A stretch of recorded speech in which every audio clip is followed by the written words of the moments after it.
Hello, welcome to साइक्यूमेंट। कल हमने हमारा जो ईयर का डायग्राम है वहां तक किया था और आज का हमारा जो टॉपिक होगा वो है वर्किंग ऑफ द ईयर। और आगे भी बहुत से टॉपिक्स हैं जैसे इल्यूजन है, परसेप्शन है। ये जो है हमारे चैप्टर नंबर 5 का सेकंड पार्ट रहेगा साइकी माइंड की तरफ से। तो चलिए शुरू करते हैं। वर्किंग ऑफ ईयर, जो हमारा ईयर है उसका काम क्या होता है। कल हमने उसके पार्ट्स किए थे अलग अलग। आउटर ईयर होता है, मिडल ईयर होता है, इनर ईयर होता है, उसके अंदर भी अलग से पार्ट्स थे जैसे हैमर, एनविल, स्टिरअप। अब है यहाँ पे वर्किंग ऑफ ईयर। सबसे पहले जो ईयर है उसका आउटर पार्ट है वो क्या काम करता है। वो काम करता है कलेक्ट करना। किस चीज को? साउंड वेव्स को। देन है मिडल ईयर। अब मिडल ईयर में हमारे तीन पार्ट्स थे जिसमें था हैमर, एनविल, स्टिरअप। अब जो मिडल ईयर है उसका काम क्या होता है? साउंड वाइब्रेशंस को एम्पलीफाई करता है, यानी जो टिनी बोन्स ऑक्सिकल्स है उनके थ्रू। अब इनर ईयर है उसका क्या काम होता है? वाइब्रेशंस को इलेक्ट्रिकली सिग्नल्स में कन्वर्ट करके ब्रेन तक भेजना। नेक्स्ट है कि साउंड एज अ स्टिमुलस। यहाँ पे है साउंड एज अ स्टिमुलस, यानी ध्वनि के उत्तेजक के रूप में। तो सबसे पहले जो हमारा है यहाँ पे वो है एम्पलीट्यूड। अब एम्पलीट्यूड क्या होता है? साउंड की लाउडनेस, यानी ज्यादा एम्पलीट्यूड और ज्यादा आवाज। ये दोनों ऐसे ही होते हैं कि एम्पलीट्यूड का मतलब है जितना ज्यादा एम्पलीट्यूड उतनी ज्यादा आवाज। नेक्स्ट है वेवलेंथ। अब वेवलेंथ क्या होती है? वेवलेंथ साउंड वेव्स का डिस्टेंस यानी पिच से रिलेटेड होती है। जैसे यहाँ पे देख रहे हैं high low, then high low, ऐसे हमारी साउंड वेव्स जो है मूव करती रहती है एक वेव की तरह। जैसे लहरें होती हैं वैसे ये होती है। नेक्स्ट है लाउडनेस। लाउडनेस को हम डेसिबल में मेजर करते हैं, जिसके लिए डी और बी लिखा जाता है और ये डेसिबल में मेजर होती है। देन है पिच। पिच क्या है? साउंड की हाई या लो होना, यानी फ्रीक्वेंसी एजेड में होती है। नेक्स्ट है टिम्बर। टिम्बर है साउंड का यूनिक क्वालिटी, यानी फॉर एग्जांपल गिटार और पियानो की साउंड का डिफरेंस। ये ज्यादा से ज्यादा जो हमारी पिच है यही ध्यान रखना है कि 20 to 20,000 एच जेड तक हो सकती है। 20 एच जेड, एच जेड मतलब हेजर्ड, टू 20,000 एच जेड तक हो सकती है। नेक्स्ट जो है वो है अटेंशनल प्रोसेसेस। अब अटेंशनल प्रोसेसेस क्या है? कि ध्यान की एक प्रक्रिया है या एक प्रोसेस है। अटेंशन का काम है जरूरी चीजों पे फोकस करना और डिस्ट्रैक्शन को इग्नोर करना। अब इसमें आते हैं हमारे, अब दो पार्ट है, यानी कि एक है सिलेक्टिव अटेंशन और एक है सस्टेन अटेंशन। यानी ये दो पार्ट में डिवाइड किया गया है। एक चीज पे फोकस करना, बाकी डिस्ट्रैक्शन को अवॉइड करना, ये आता है हमारे सिलेक्टिव अटेंशन में। यानी कि हम किसी चीज को सिलेक्ट कर रहे हैं, यानी एक ही चीज पे हम फोकस कर रहे हैं। और इसके फैक्टर अफेक्टिंग क्या हो सकते हैं? जैसे एक्सटर्नल फैक्टर है, यहाँ पे है सिलेक्टिव अटेंशन। अब सिलेक्टिव अटेंशन में क्या क्या है? फैक्टर अफेक्टिंग सिलेक्टिव अटेंशन जो है एक्सटर्नल फैक्टर। एक्सटर्नल फैक्टर में क्या है? इंटेंसिटी, कंट्रास्ट, मूवमेंट और रेपिटेशन, ये तीन चीजें हैं। नेक्स्ट है इंटरनल फैक्टर। इंटरनल फैक्टर्स में क्या आते हैं? हमारे इंटरेस्ट, इमोशनल स्टेट और पास्ट एक्सपीरियंसेस। और इसे भी मेन टू कैटेगरीज में डिवाइड किया गया है, जो है मोटिवेशनल फैक्टर, और ये जरूरत या इच्छा के अकॉर्डिंग फोकस बढ़ाता है। देन है ऑटोमेटिक प्रोसेस। अब ऑटोमेटिक प्रोसेसिंग में भी इसके तीन टाइप दे रखे हैं। इट अकर्स विदाउट अटेंशन, यानी बिना एफर्ट्स के होने वाला प्रोसेस, जैसे वर्ड्स रीड करना। जैसे it occurs without intention, it take place unconsciously, बिना कॉन्शियस के हम अपना ध्यान लगा रहे हैं। इट इन्वॉल्व्स वेरी लिटिल या थॉट प्रोसेस, जो हमारी थॉट प्रोसेस है, जो छोटी मोटी जो हम थिंकिंग रखते हैं वो। देन आता है कोग्निटिव फैक्टर। अब कोग्निटिव फैक्टर क्या है, नॉलेज और एक्सपेक्टेशंस के बेस पे फोकस बदलता है, यानी जो भी हमारी नॉलेज है या जो हमारी एक्सपेक्टेशंस है उनके अकॉर्डिंग फोकस अपना चेंज करता है। देन है थ्योरीज है कुछ सिलेक्टिव अटेंशन की, जिसमें आती है मेन फिल्टर थ्योरी, जो कि ब्रॉडबैंड ने 1956 में दी थी। और इसके अकॉर्डिंग क्या है, अनइम्पोर्टेंट इंफॉर्मेशन को ब्लॉक कर दिया जाता है। ब्रॉडबैंड ने दी है, ध्यान रखना है, किस कब दी है, 1956 में, जो एक बोटल नेक की तरह थी। यानी कि अगर मैं आपको एक डायग्राम बना के दिखाऊं तो इसकी थ्योरी ऐसे बोटल नेक की तरह थी, यानी अनइम्पोर्टेंट इंफॉर्मेशन को ब्लॉक करना यहाँ पे। फिर आती है एक हमारी filter attenuation theory. Filter attenuation theory कब आई है, 1962 में, जो कि ट्राइजमैन ने दी थी। और इसमें है कि अनइम्पोर्टेंट इंफॉर्मेशन को वीक कर दिया जाता है लेकिन इग्नोर नहीं होती। और ये जो ब्रॉडबैंड की थ्योरी थी उसको मॉडिफाई करके ये थ्योरी बनाई गई है। देन नेक्स्ट है हमारी मल्टी मोड थ्योरी।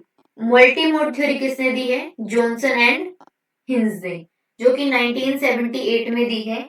और इसका मेन क्या है कि अटेंशन डिफरेंट लेवल पर शिफ्ट हो सकती है, यानी कि अटेंशन को हम अलग अलग स्टेजेस पे, या 3 स्टेजेस है इसकी, जैसे at stage 1 of sensory representation, यानी एक होती है विजुअल इमेजेस, नेक्स्ट होती है नेम ऑफ ऑब्जेक्ट, और the 3 the sensory and systematic representation enter the consciousness, या इसे अर्ली सिलेक्शन भी हम बोल देते हैं।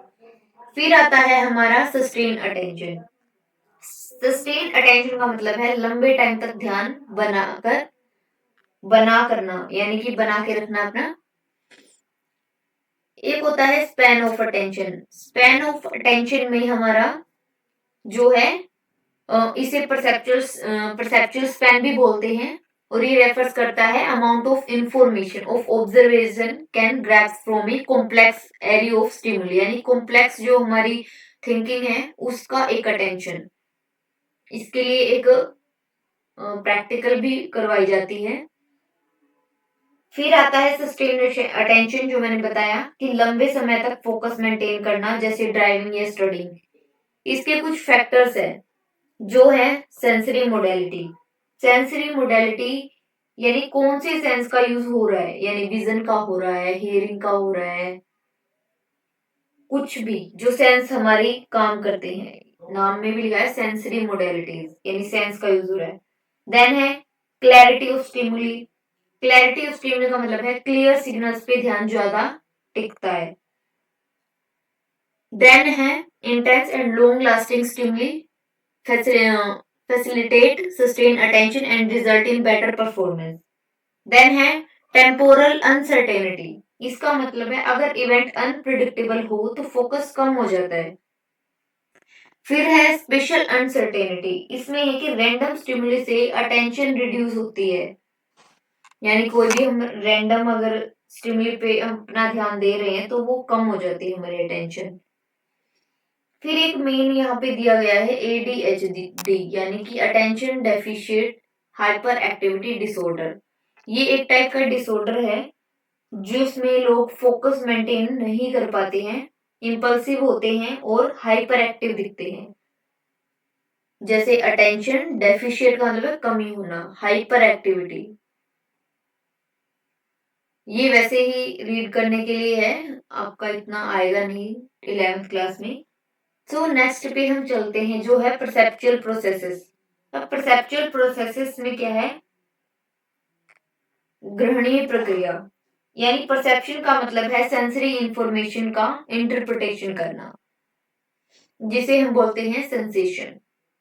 अब इसमें 2 टाइप के हैं, एक है हमारा बॉटम अप प्रोसेसिंग और एक है हमारा टॉप डाउन प्रोसेसिंग। ये 2 मेन है इसमें। बॉटम अप में क्या है कि परसेप्शन डायरेक्ट सेंसरी इनपुट से स्टार्ट होता है, जैसे नए वर्ड को पहचानना, यानी कि नई चीज पे ध्यान फोकस करते हैं। इसमें न्यू थिंग से हम ध्यान शुरू करते हैं। लेकिन टॉप डाउन क्या है, जो हमारे पहले से ही मेमोरी में अवेलेबल है, यानी पहले से ही अवेलेबल नॉलेज और एक्सपेक्टेशंस के बेस पर परसेप्शन होता है। जैसे मैसी हैंडराइटिंग पढ़ना, क्योंकि हमने वो चीज पढ़ी हुई है, तो हम अगर कोई गंदी राइटिंग में भी लिख रहा है तो हम उसे पढ़ सकते हैं। तो टॉप डाउन का मतलब है जो हमारी मेमोरी में पहले से ही अवेलेबल है। नेक्स्ट है द परसीवर। परसीवर में क्या है? देखने वाले व्यक्ति, यानी कि इसमें आता है हमारा मोटिवेशन। मोटिवेशन हमारी जरूरत या इच्छा परसेप्शन को इफेक्ट करती है। नेक्स्ट है एक्सपेक्टेशंस। एक्सपेक्टेशंस में आती है हमारे, या फिर इसको परसेप्चुअल सेट भी बोलते हैं, इसमें कि पहले की नॉलेज इंटरप्रिटेशन पे असर डालती है। अब यहाँ पे एक डायग्राम दिया गया है, स्टिमुलस, फिर सेंसरी रिसेप्टर, फिर अटेंशन, फिर सीएनएस ब्रेन, फिर है परसेप्शन। अब इसका मतलब क्या है? यानी कि हमने कोई, यहाँ पे एक ट्री है, ये क्या है? हमारा स्टिमुलस। हमारी सेंसरी ऑर्गन है जैसे आई, इसने क्या किया? वो चीज देखी, हमारी, हमने वो चीज सेंस की, हमारे किसी सेंस ने काम किया जैसे कि आई, और हमारा ध्यान गया उस पर, हमने अपना अटेंशन दिया, वो चीजें हमारे ब्रेन में जाएगी। अब ब्रेन क्या चीज करेगा कि ये एक ट्री है, इस पे फल होते हैं, तो हम वो चीज हमारी मेमोरी में डाल रहे हैं और आउटपुट निकल के आता है, फिर जो परसेप्शन हमारा, हमने जो ध्यान दिया उस पे, जो हम उसका आउटपुट लेके आए। तो ये है सब प्रोसेस ऑफ परसेप्शन। अब नेक्स्ट है एक्सपेक्टेशंस ऑफ परसेप्चुअल सेट।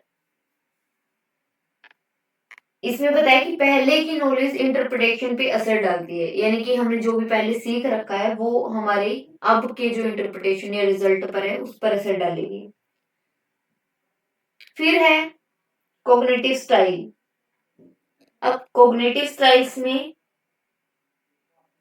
पहले है कल्चरल बैकग्राउंड या कॉग्निटिव स्टाइल देखें तो इसमें भी वही हमारा कॉग्निशन कैसे काम करता है। जैसे कोई चीज हम देखते हैं तो वो चीजें हमारी मेमोरी में जाती है, हमारा ब्रेन उस पर कैसे काम करता है। देन है cultural background and experiences. Cultural background and experiences, culture के अकॉर्डिंग परसेप्शन चेंज हो सकता है, यानी कि हम कोई चीज उसे कैसे देख रहे हैं, यानी कि हम बैकग्राउंड में देख रहे हैं या फिर उसे हम अपना फिगर मान रहे हैं, दो चीजें होती हैं। फिर है इसके कुछ प्रिंसिपल्स हैं या कुछ नियम्स हैं। जैसे इसमें फर्स्ट आता है कि ये चीज किसने दी है। ये चीज हमारे गेस्टोल्ट साइकोलॉजिस्ट ने बताया कि हम अलग अलग एलिमेंट्स को कैसे एक होल परसेप्शन में ऑर्गेनाइज करते हैं, यानी अलग अलग चीजों को हम एज अ होल परसीव करते हैं। तो इसमें जो है, जैसे the process of organisation visual field into meaningful wholes is known as form perception, यानी पूरी एक फॉर्म के रूप में हम उसे देखते हैं। तो ये किसने दिया था? गेस्टोल्ट साइकोलॉजिस्ट ने। अब इसमें है जैसे गुड फिगर या प्रेगनेंस, ये क्या है? इसके पार्ट्स है। इसमें पहले आता है फिगर ग्राउंड सेग्रीगेशन।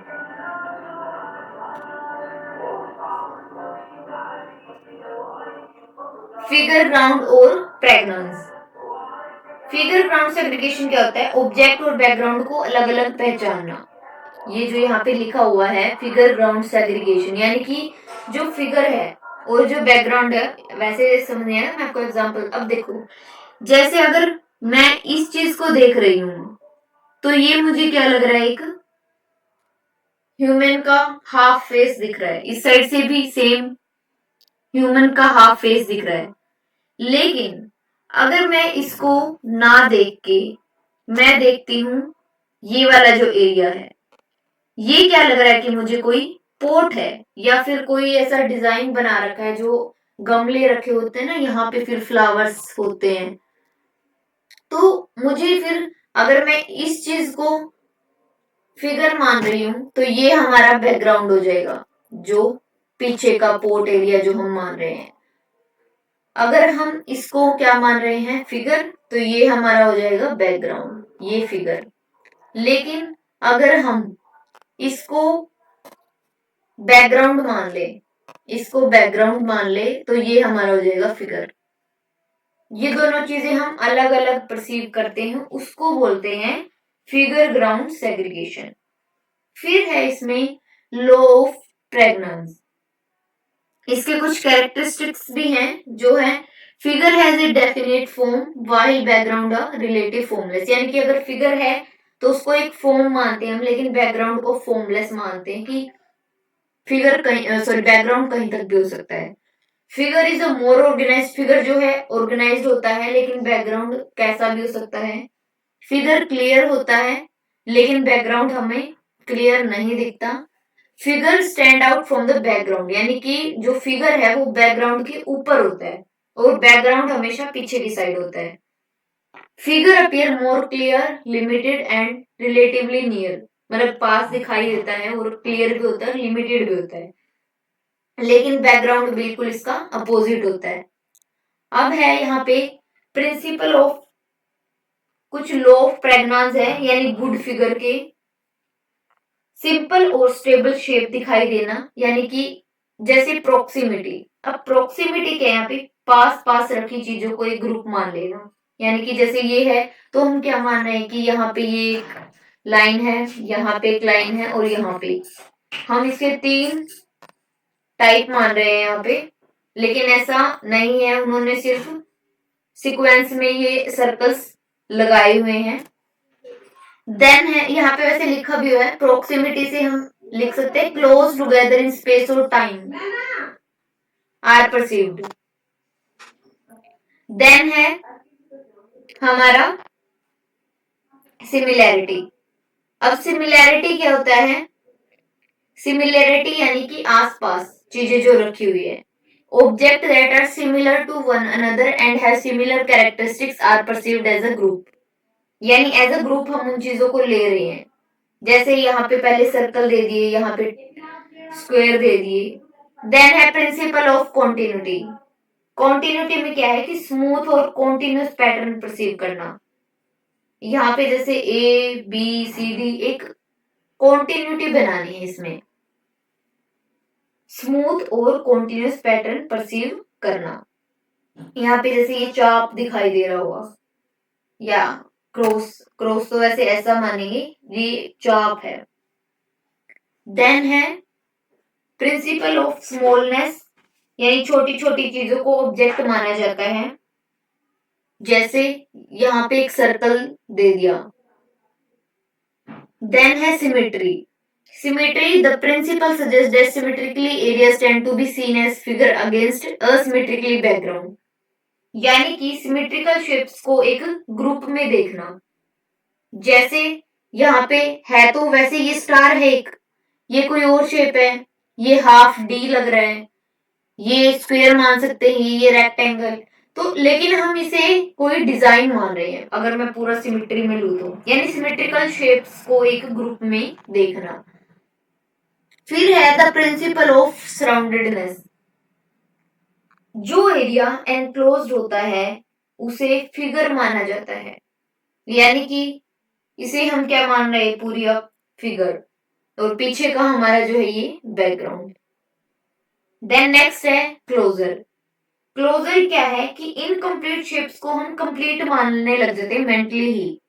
मतलब अपने आप ही हम जो गैप्स है उसे फिल कर लेते हैं। अब मैं आपसे पूछूं कि ये क्या है, तो आप ऐसे नहीं कहोगे कि कुछ यहाँ पे बना ही नहीं हो, आप कहोगे कि ये एक शेप है, ये एक ट्राइंगल है ना। तो क्लोजर का मतलब है जो गैप्स है हम उसे अपने आप फिल कर लेते हैं। देन है perception of space, depth and distance. हम डेप्थ और डिस्टेंस का अंदाजा या मोनोकुलर एक आंख और बाइनोकुलर को दोनों आंखों से देखते हैं या क्यूज को लगता है। अब मोनोकुलर क्यूज क्या है, साइकोलॉजिकल क्यूज। जैसे यहाँ पे है मोनोकुलर क्यूज या साइकोलॉजिकल क्यूज, इसमें आते हैं जैसे रिलेटिव साइज। रिलेटिव साइज क्या है, रिलेटिव साइज है छोटे ऑब्जेक्ट दूर लगते हैं, यानी कि जो हमारे छोटे ऑब्जेक्ट है वो हमें पास की बजाय दूर लगेंगे। देन है इंटरपोजिशन और ओवरलैपिंग। इंटरपोजिशन या ओवरलैपिंग है, जो ऑब्जेक्ट सामने होते हैं वो पीछे वाले को ब्लॉक करता है। जो ऑब्जेक्ट सामने होता है वो पीछे वाले को ब्लॉक करता है। देन है लीनियर पर्सपेक्टिव। लीनियर पर्सपेक्टिव क्या होता है? पैरेलल लाइंस दूर जाके मिलती है, यानी कि जैसे ट्रैक बना हुआ है, रेलवे ट्रैक बने होते हैं ना, वो हमें क्या लगता है पीछे जाके मिल रहे हैं, लेकिन नहीं, ऐसा नहीं होता, वो पैरेलल लाइंस होती है। देन है एरियल पर्सपेक्टिव। एरियल पर्सपेक्टिव क्या है कि दूर की चीजें हल्की ब्लरी दिखाई देती है। देन है light and shade. Light and shade यानी शेडो डेप्थ क्रिएट करते हैं, मतलब हमें कोई चीज डेप्थ में दिखाई देती है। अगर एक कुआं है और उसमें अगर हम झांके तो जो डार्कनेस की वजह से वो हमें बिल्कुल डेप्थ में दिखाई देगी। फिर है रिलेटिव हाइट। रिलेटिव हाइट, जो ऑब्जेक्ट ऊपर होता है वो दूर लगता है। देन है मोशन पैरालैक्स, या फिर पहले है हमारा टेक्सचर ग्रेडियंट। टेक्सचर ग्रेडियंट क्या है कि ज्यादा डिटेल्स वाले टेक्सचर पास लगते हैं। देन है मोशन पैरालैक्स। ये देखो यहाँ पे टेक्सचर ग्रेडियंट का एक एग्जांपल दे रखा है। यहाँ पे हमें क्या लग रहा है कि जो ज्यादा डिटेल्स वाले टेक्सचर है वो पास लग रहे हैं ना। फिर है मोशन पैरालैक्स, जो ऑब्जेक्ट पास होते हैं वो फास्ट मूव करते हैं और दूर वाले स्लो। मोशन पैरालैक्स में हम मून का एग्जांपल ले सकते हैं और इसे काइनेटिक मोलेक्युलर क्यू भी कहते हैं, क्योंकि इसमें मोशन होता है। देन है अब बाइनोक्यूलर क्यू या फिर फिजियोलॉजिकल क्यूज। इसमें हमारा फर्स्ट है रेटाइनल या फिर बाइनोक्यूलर डिस्पैरिटी, जिसमें दोनों आंखों को अलग अलग इमेजेस मिलती हैं जो डेप्थ क्रिएट करती हैं। यानी कि आप अगर अपनी एक आंख पे हाथ रखते हैं तो आपको अलग थोड़ा एरिया दिखेगा और दूसरा अलग, और दोनों को मिला के बिल्कुल डेप्थ में देखते हैं।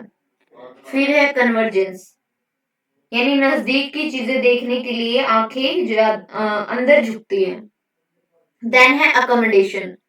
Accommodation refers to process by which we focus the image on the retina with the help of ciliary muscles. यानी लेंस की शेप चेंज होती है फोकस के अकॉर्डिंग। देन है परसेप्चुअल कॉन्स्टेंसीज, यानी परसेप्शन स्टेबल रहती है चाहे स्टिमुली चेंज हो जाए। इसमें बताया कि परसेप्शन स्टेबल रहती है चाहे स्टिमुली चेंज हो जाए। अब है इसमें जैसे साइज कॉन्स्टेंसी। साइज कॉन्स्टेंसी है ऑब्जेक्ट का साइज सेम दिखता है चाहे वो दूर हो या पास हो, इसमें उसका जो साइज है वो सेम रहेगा। देन है शेप कॉन्स्टेंसी। शेप कॉन्स्टेंसी का मतलब है कि ऑब्जेक्ट का शेप कांस्टेंट दिखता है चाहे एंगल चेंज हो जाए। इसमें है एंगल का, और इसमें है साइज सेम रहता है, और इसमें हमारा एंगल चेंज हो सकता है, तो ऑब्जेक्ट की शेप जो है वो कांस्टेंट दिखती है। फिर है हमारा नेक्स्ट जो है ब्राइटनेस कॉन्स्टेंसी। ब्राइटनेस कॉन्स्टेंसी का मतलब है लाइट कंडीशन चेंज होने पर भी ऑब्जेक्ट का कलर सेम लगता है। यानी कि कई बार जो कलर्स होते हैं वो रिफ्लेक्ट करते हैं, तो लाइट जो कंडीशन है वो चेंज होने पर भी हमें ऑब्जेक्ट कलर सेम दिखेगा। फिर है इल्यूजन्स। इल्यूजन्स का मतलब है भ्रम, हिंदी में बताया जाए तो इल्यूजन्स भ्रम या भ्रांति भी कह सकते हैं इसको। कभी कभी परसेप्शन रियलिटी से अलग होती है, यानी कि इसमें आते हैं ज्योमेट्रिकल इल्यूजन्स। जो मेन है वो आपको बता रही हूँ। ज्योमेट्रिकल इल्यूजन, इसमें है शेप और लाइंस डिस्टॉर्टेड दिखाई देती हैं। ये जो है हम एक्सपेरिमेंट भी करते हैं म्यूलर लायर इल्यूजन का। इसमें क्या होता है, अगर आप जैसे इस शेप को रख रहे हैं और एक आप इस शेप को, ये अब छोटा हो जाएगा और ये आपको बड़ा दिखेगा। लेकिन ये जो है यहां तक अगर हम लेते तो सेम ही होता, यहाँ पे आके फिर इसको ऐसे करते हैं तो ये होता है म्यूलर लायर इल्यूजन, यानी ज्योमेट्रिकल इल्यूजन्स होते हैं कई बार हमें। फिर है एक एपरेंट मूवमेंट इल्यूजन। इसमें क्या है, स्टेबल ऑब्जेक्ट भी मूव होते दिखाई देते हैं, जैसे फायर फिनोमिनन। अब जैसे कई बार हम सोशल मीडिया पे देखते हैं कि वो बनाते तो पिक्चर्स हैं, लेकिन जब वो उन्हें मूव करते हैं तो लगता है कि जैसे मूवमेंट हो रही है उनमें, पिक्चर्स में जब वीडियो के थ्रू वो दिखाते हैं, लेकिन असल में वो पिक्चर्स होती हैं। तो इसे फायर फिनोमिनन भी बोलते हैं। फिर है फायर फिनोमिनन, वैसे fast flashing lights continue movement जैसा फील करवाती है, जैसे मूवीज में यूज होता है ये ज्यादातर। फिर है socio cultural influence on perception. Socio cultural influence on perception, इसमें क्या है कि परसेप्शन पर कल्चर और एक्सपीरियंस का इफेक्ट होता है। फॉर एग्जाम्पल, जैसे कल्चर कल्चर अलग कल्चर में लोग अलग तरीके से इमेजेस इंटरप्रेट करते हैं, यानी कि अलग अलग कल्चर में उनकी अलग अलग भाषाएं हैं, अलग अलग उनके जो है पहनावा है, मतलब अलग ही होता है सब कुछ। देन है एक्सपीरियंस। एक्सपीरियंस क्या है, सिमिलैरिटीज परसेप्शन को इफेक्ट करती है। मेन मेन मैंने आपको बता दिया है। फिर भी अगर कुछ आपको नहीं समझ में आता है तो आप टेलीग्राम चैनल पर मैसेज कर सकते हैं और हमें कांटेक्ट कर सकते हैं व्हाट्सएप नंबर के थ्रू भी। So that's all for today. Thank you for watching. For contact, you can message on this number.